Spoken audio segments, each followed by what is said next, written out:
In death, as in life, Nelson Mandela is revered, for he forgave the men who jailed him and saved South Africa from civil war.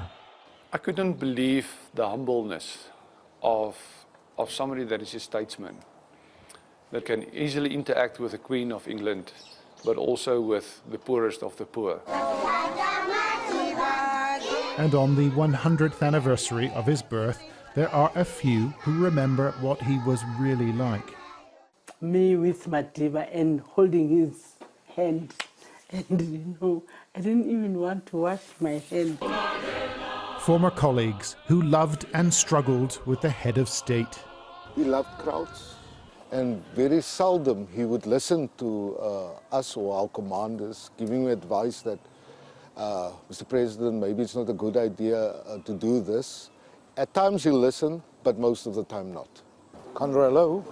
Conroy Henredine spent 11 years with Nelson Mandela, serving as his bodyguard. Every morning, no matter where he is in the world, he'll have his stack of newspapers. But don't you dare touch his newspapers. He will not read it. If somebody else paged through it, he won't have it. In his early presidential years, still made his bed. He would meticulously put his shoes in a specific way. And I think it's the prison, it's the prison manners, if you can put it like that. Dudu Buthelezi was Mandela's assistant, and she says she never saw him angry. Did you know when he was stressed?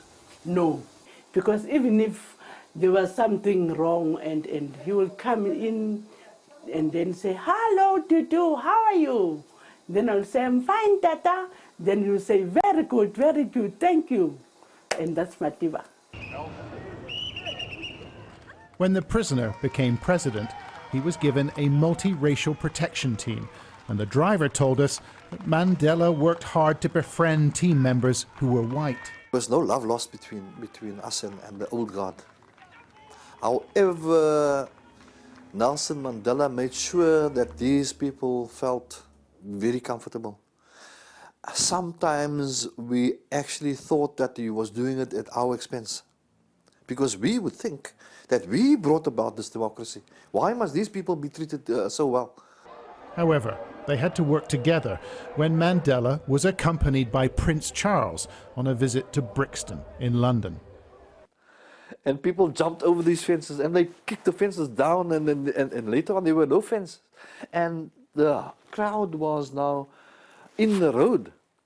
And somehow the convoy that we had come with became detached from the rest of the convoy because of the amount of people in the road. Mandela and Prince Charles left Brixton on their own, so Flores jumped on a motorcycle and found them, plus a startled officer, at a local police station.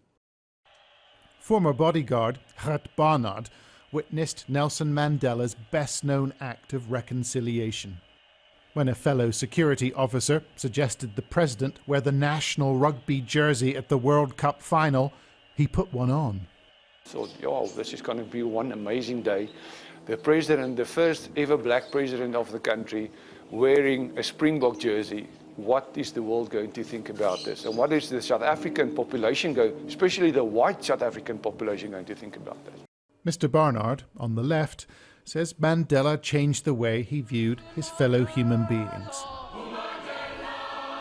And that is a gift that lives on. John Sparks, Sky News in Johannesburg.